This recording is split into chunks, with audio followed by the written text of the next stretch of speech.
та бүхэндээ энэ өдрийн мэндийг хүргэе. Мөн айсуу ирж байгаа Америкийн Mother's Day буюу ээжүүдийн баярын мэндийг хүргэе.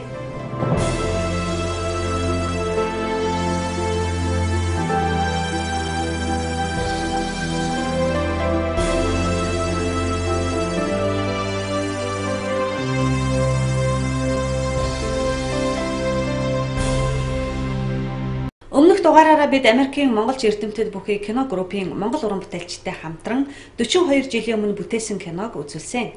Энэ дугаартаа үргэлжлүүлэн Талын хот нэртэй 2 дугаар бүлгийг нь үзүүлье. The Mongolian People's Republic, often known as Outer Mongolia, is at an important stage of its transformation. Once a country dominated by nomadic herdsmen, it's now becoming a self-sufficient agricultural and industrial nation. Our second film, like the first, was made with the help of Professor Owen Lattimore, the Western expert on Mongolia. As our advisor, he helped us negotiate an agreement with the Mongolians to make our films.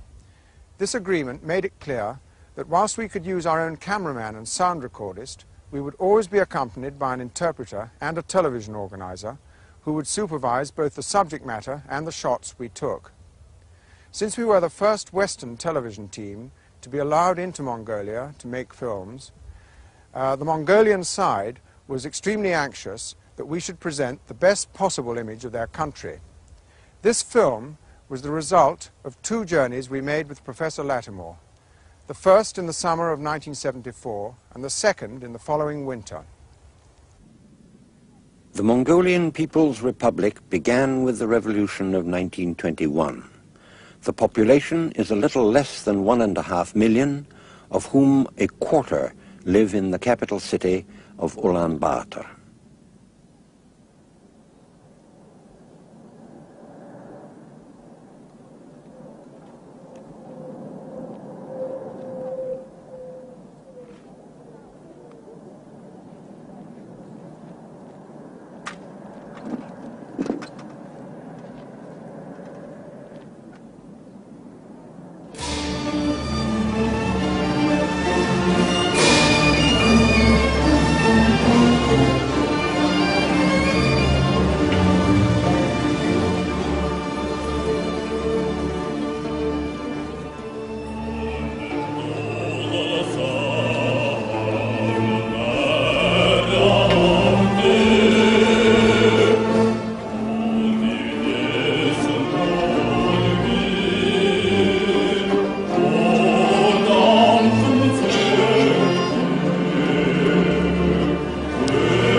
Lenin himself, in the early 1920s, drafted a theory of how pre-capitalistic countries could reach socialism without going through the capitalist stage if they leaned on the support of an advanced country, which Lenin intended to make out of Russia.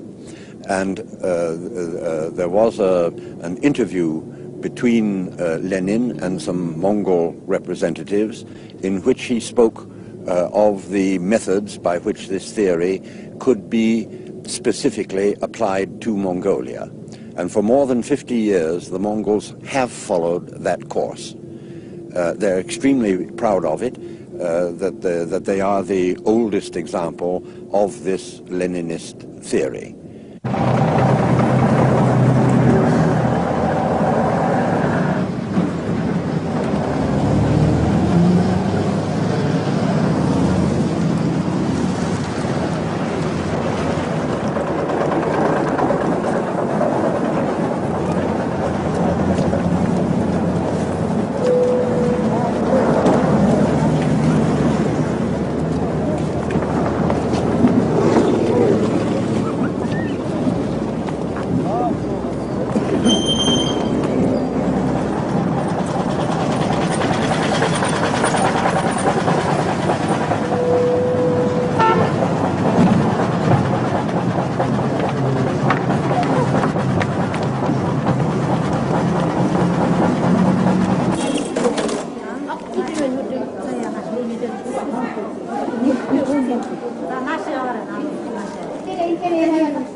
It's just 30 years since I first visited this city of Ulaanbaatar.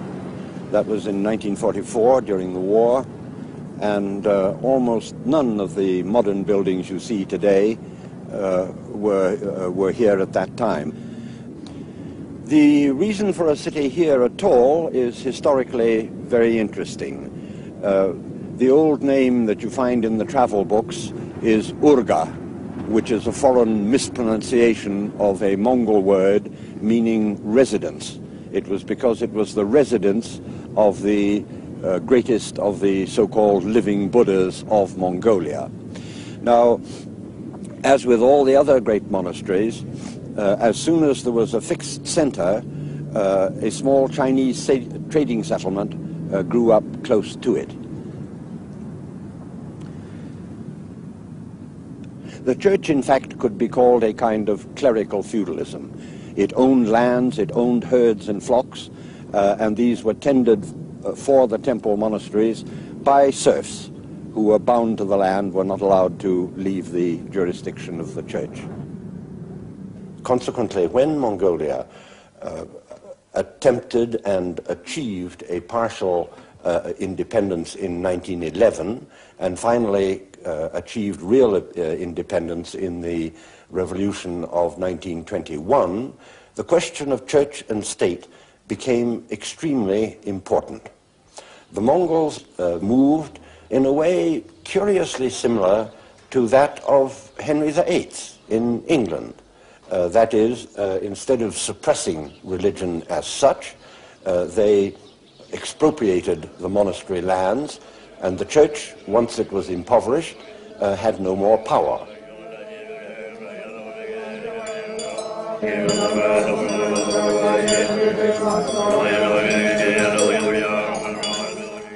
course, as always happens in revolution, there was a period of violence and excess.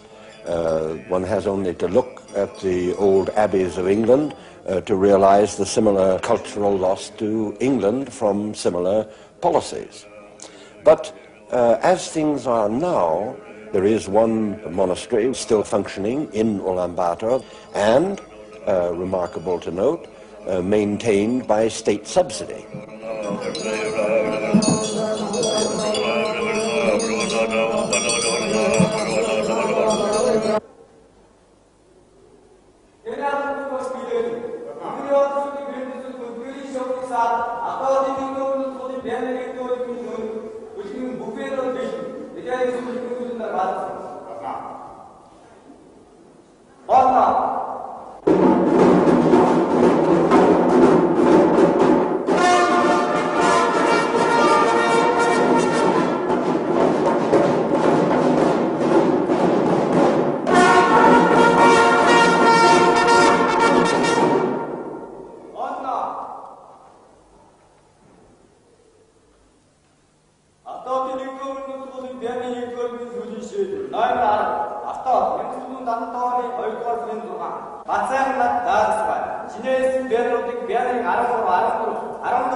It's a good deal more than 40 years now since I saw for the first time a Naadam, or great public festival of games, horse racing, wrestling, and so on.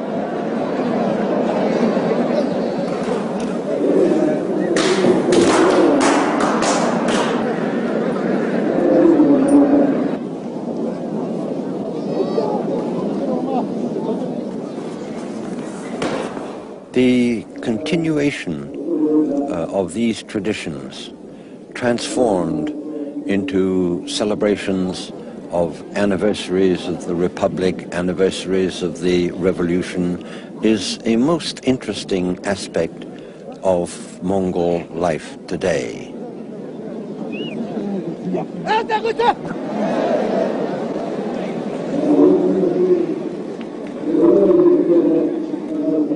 Wrestlers are presented as winners by heralds who still use the traditional forms of chanting.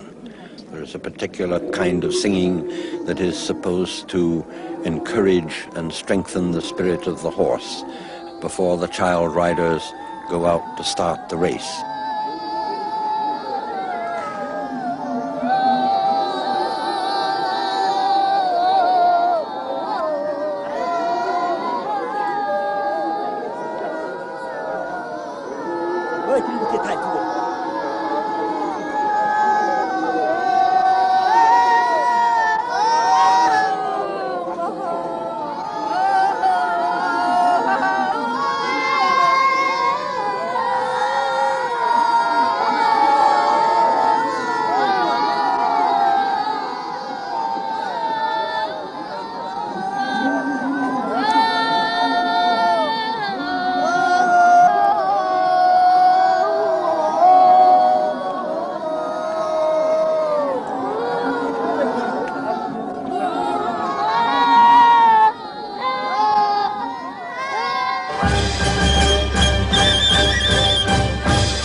Classical distance for an important horse race is 18 to 20 miles. The jockeys are young, very young. In fact, the retiring age for a jockey is 10 or 12 years old, according to circumstances. Why such long distances ridden by children? Because traditionally, in Mongolia, a race should be won not by a strong jockey who is capable of guiding, pacing, and forcing the horse. It should be won on the merits of the horse itself, its own strength, its own willingness to run.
Until recently, it wasn't uncommon for families to ride their mounts into Ulaanbaatar from the outlying provinces, sometimes as much as a fortnight's journey away, to take part in the annual horse race at the Naadam.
The winning jockeys of the 6 main races receive awards from the Premier of Mongolia, who is also the first secretary of the party.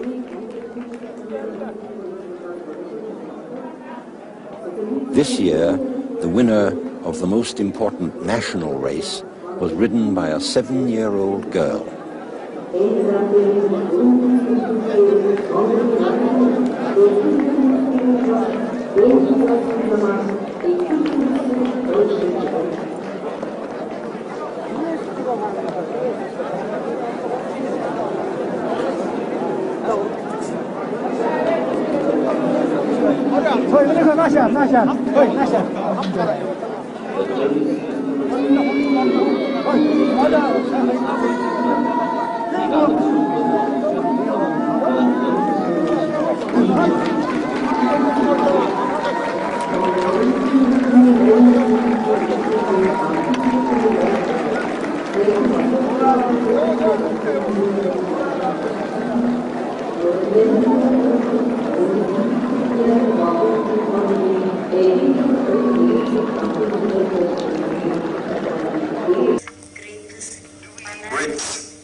Bananas.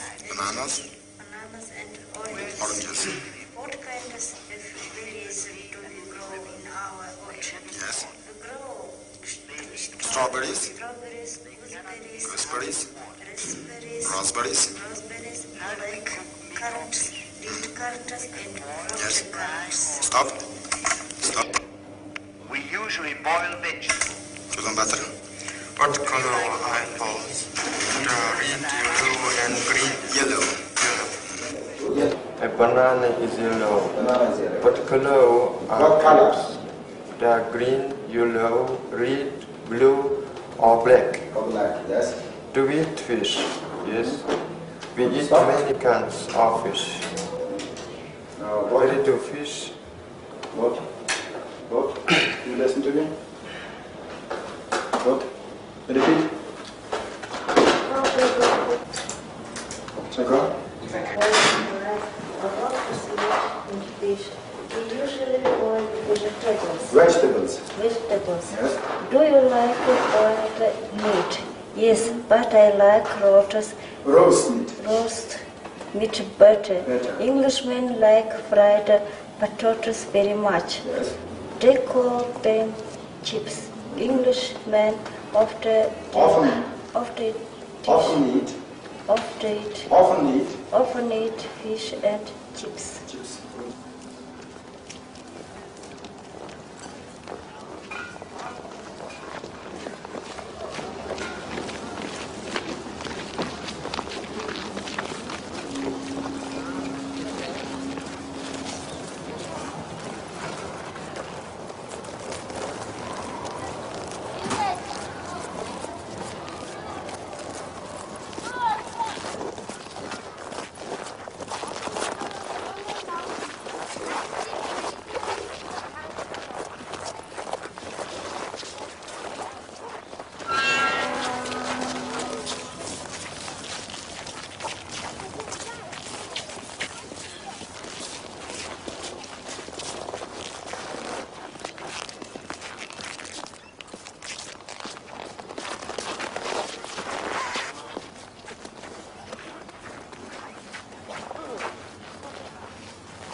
There are two great problems of the 20th century in every country in the world, regardless of political regime.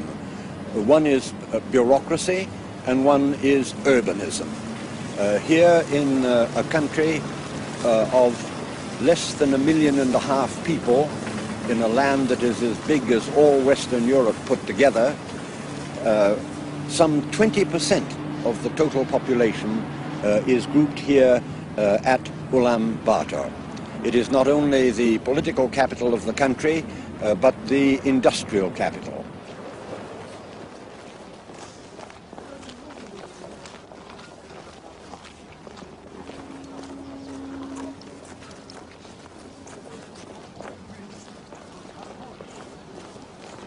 This is the oldest example, more than 50 years now, of the development of a completely unindustrialized country, planned according to Marxist principles by socialist countries. To put it very briefly, the first step taken was to decolonialize the economy of Mongolia. Mongolia used to export wool and import textiles.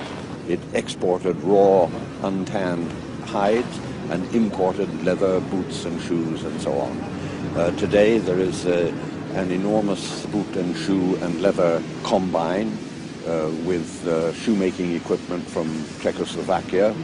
There is a very great meat packing combine, largely East German built. And there is a textile factory which turns out excellent tweeds and cheviots. Only a few years ago, the Mongols announced with great pride that from having been a country entirely of shepherds, herdsmen, now slightly over 50% of all employment is non-pastoral.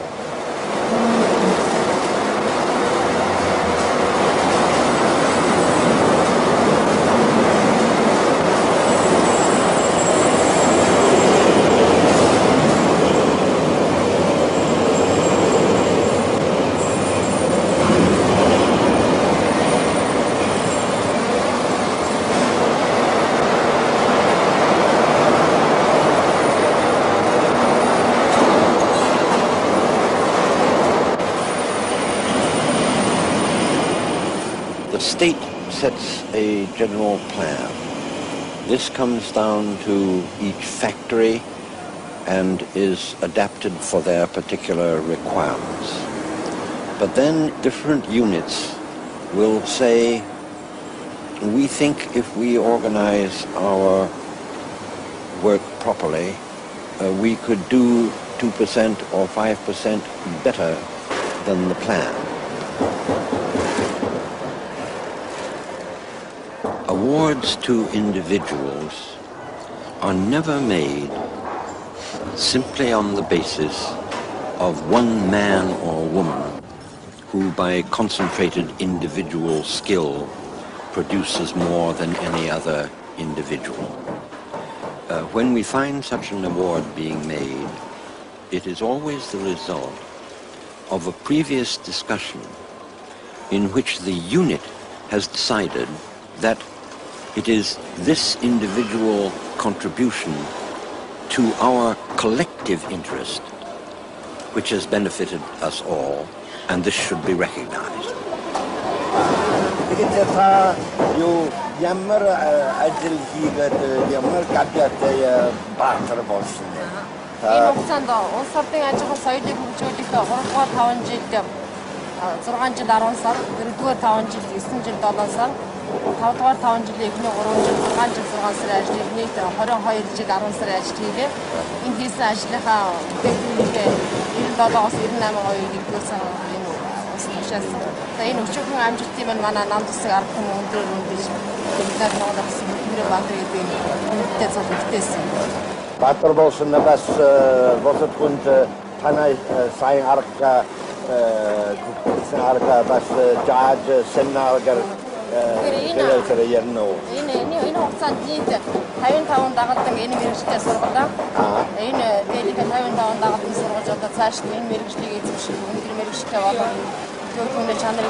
State planning in Mongolia is not confined to factory production and urban life.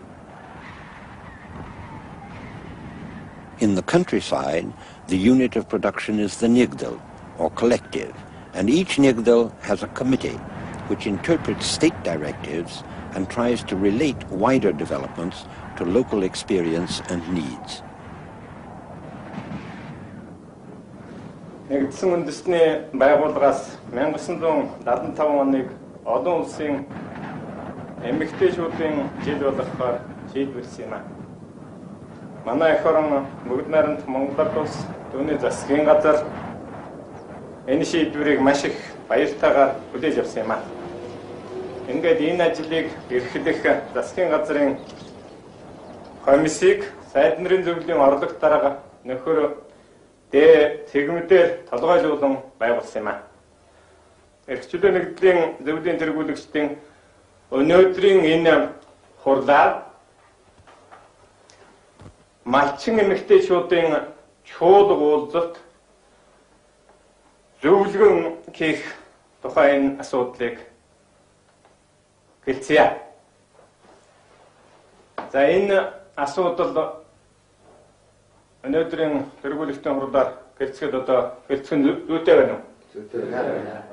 Дараа нь соёл хүмүүжлийн ажлын талаар хэн санд байна уу? За энэ малчин эмэгтэйчүүдийн зөвлөгөөн хийх асуудал бол нэгдлийн мал аж ахуйн үйлдвэрлэлийг эрхэмжүүлэхэд их өргөмтэй юм ажил болох юм. Тэм учраас энийг төшгөлж үйлчлэлтэл соёл хүмүүжлийн хэд хэдэн ажлуудыг зохиох юм саналыг нэгдлийн зөвлөлийн тэргүүлэгчдийн орд оруулж байна. Нэгдүгээрт нь зөвлөгөөнд үеэр пиано сурагчдын илэрхийлэлтийг оруулах. Хоёрдугаарт нь сумын сайндрын гурван сайханчдаас бэлтгэсэн малчтын дуу гэсэн ийм концертыг тоглуулах. За гуравдугаарт нь энэ зөвлөгөөнд оролцсон эмэгтэйчүүд тэргүүний малчтын арга туршлагыг дэлгэрүүлэх зорилгоор сумын хэмжээгээр арай дөөргөн нэвтрүүлэг явуулах. За дөрөвдүгээрт нь пиано сурагчдаас бэлтгэсэн хүүхэлдэйн жүжиг тоглуулах. Ийм арга хэмжээнийг авах юм саналыг гаргаж байна. За дараа нь өөр ямар санал байна?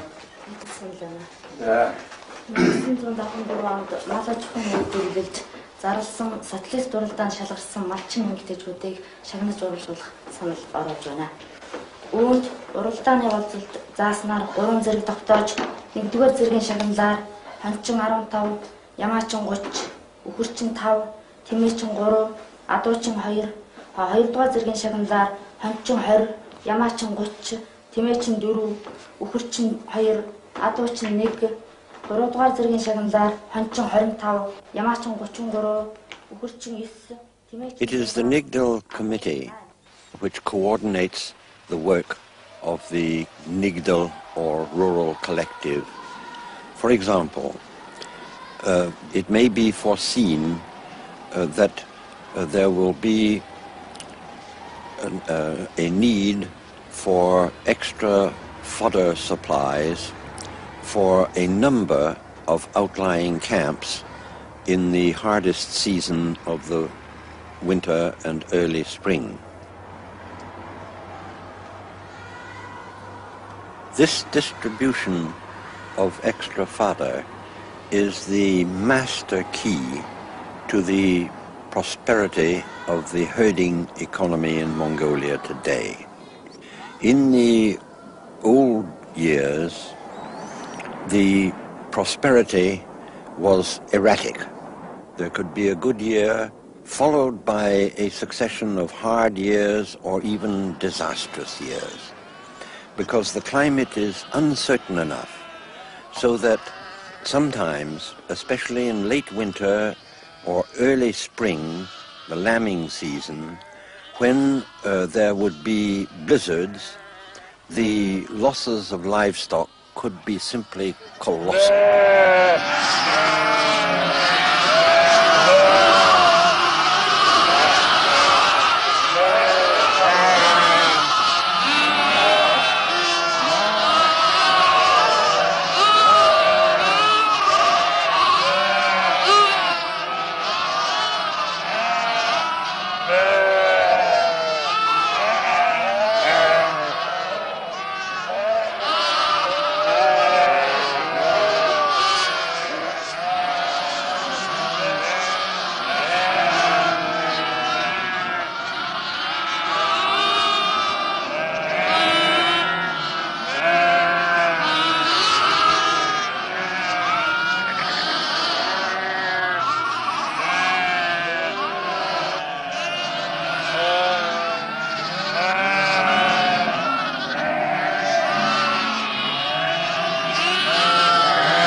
the increased building of permanent shelters, plus the provision of extra fodder, has made it possible to keep the lambs in shelter while the mothers are grazing, and then give the lambs a brief suckling period each time just before the mothers are sent out to graze.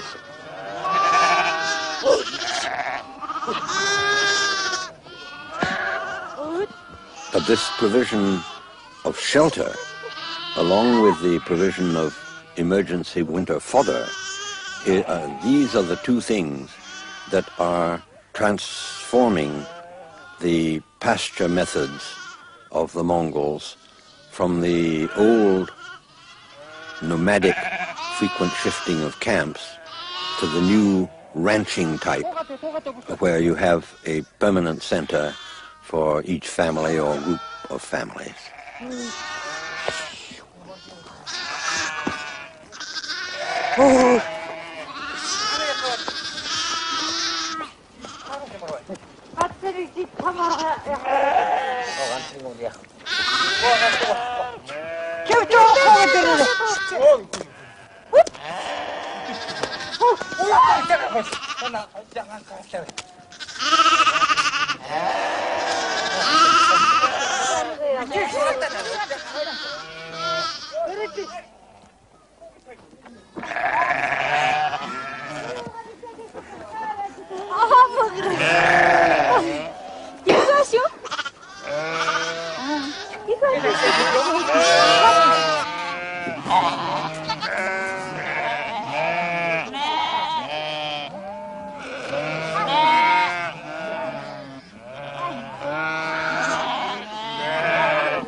Tsagansar, white moon or white month, is a survival of very, very ancient traditions.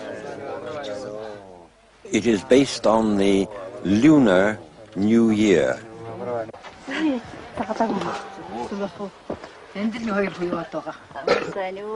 At the white moon, relatives gather around the oldest couple of their kin group, renewing the ties of blood relationship. In connection with this, many old ceremonies survive. The ceremonial exchange of snuff bottles, for example. At one period, such things were considered feudal survivals and frowned on. Today they are considered survivals of the old customs of the people, and they are in quite good repute everywhere. Good party members can practice these ceremonies.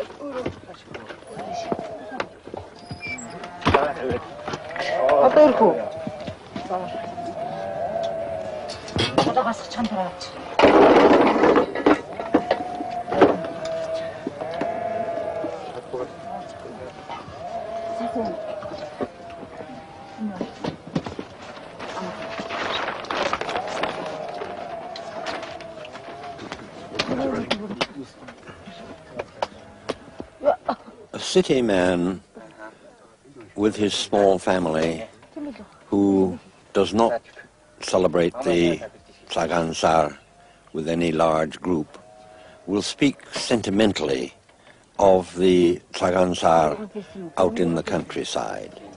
And people who have good jobs in the city and really wouldn't want to leave those jobs will at the same time say to you, life on a collective out in the country, that's the real life. That's where they have it good.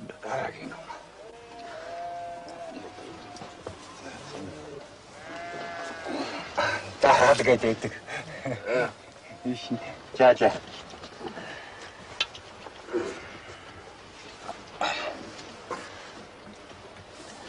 Энийг язгана. Яс дандаа мөн авч. За. Дандхан юм даа. Аваарай яавал.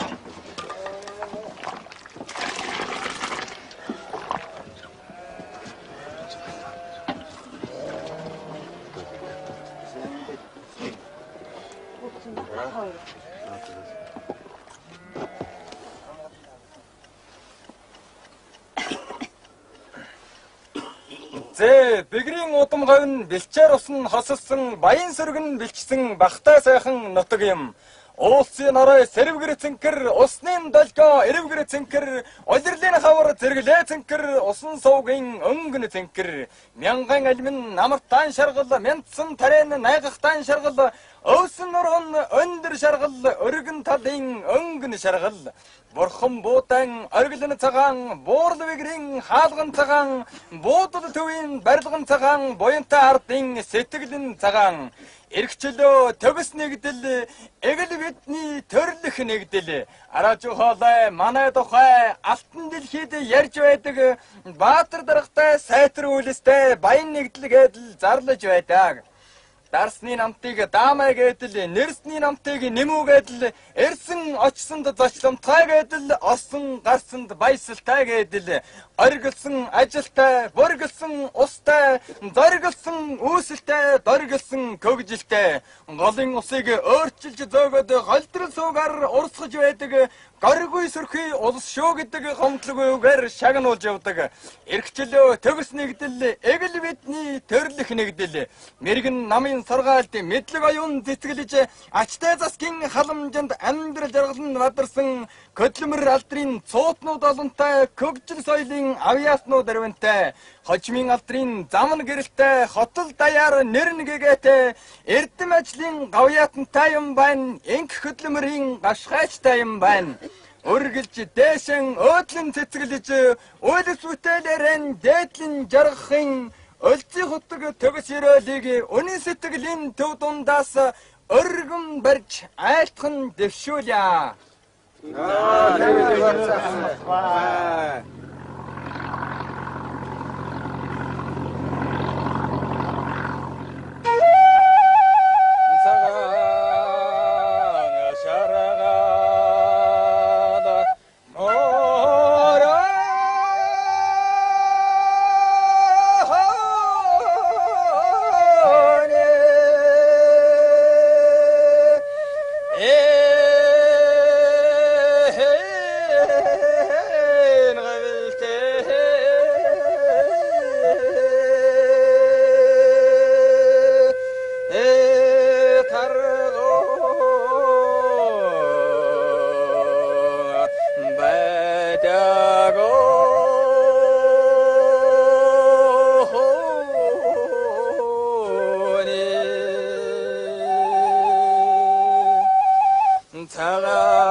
Манай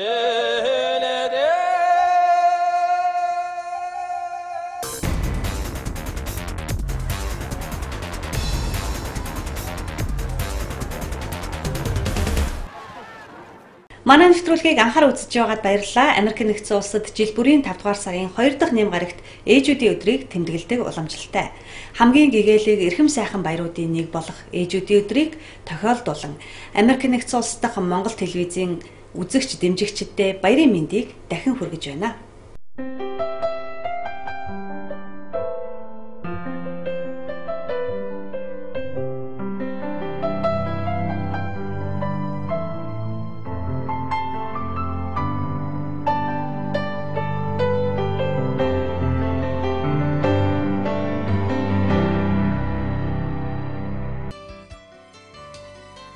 Та бүхэнд ээжүүдийн баярын түүхээс сонирхолтой 1907 онд Америкийн баруун Виржиниа мужи улсын залуу бүсгүй Анна Жервис зуурдаар нас орсон ээжийнхээ дурсгалд зориулан эхчүүдэд хүндэтгэл үзүүлэх санаачлаг гаргажээ. Анна эхчүүдэд хүндэтгэл үзүүлэхэд жилийн нэг өдрийг зориулах санал дэвшүүлсэн цагтлыг төрийн болон хууль тогтоох байгууллагын холбогдох хүмүүст илгээсэн байна. Түүний хүчин чармаалт амжилттай болж 1910 онд Виржиниа мужи улс ээжүүдийн өдрийг албан ёсны баяр болгон хамгийн түрүүнд хүлээн зөвшөөрчээ. Өдгөө энэ баяр Америкийн албан ёсны тэмдэглэлт өдөр болжээ.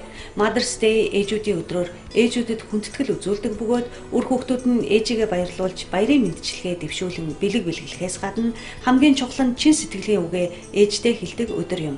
Та бүхэн ирж буй ээжүүдийн өдрийг сайхан өнгөрүүлээрэй. Happy Mother's Day.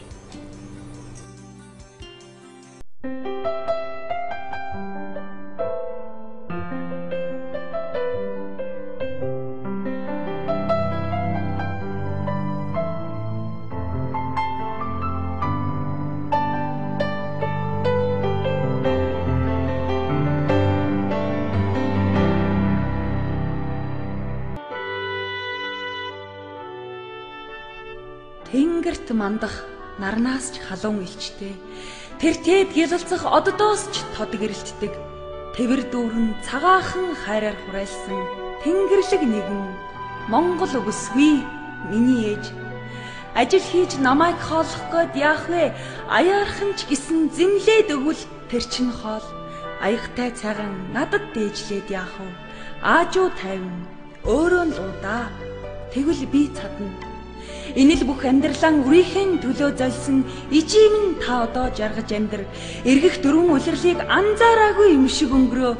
Игнэх дохноон чадaltaй гэж тайвшир. Мойл хархан нүднийхэн завхэн буусан байх чинь мохоршгүй хатан ижим нь уйлдаг болоо юу да. Мөнгөн сарнаас жилүү наддан гэрэлтэх ижим нь миний л төлөө шаналсаар гундуу царайтай харагдана.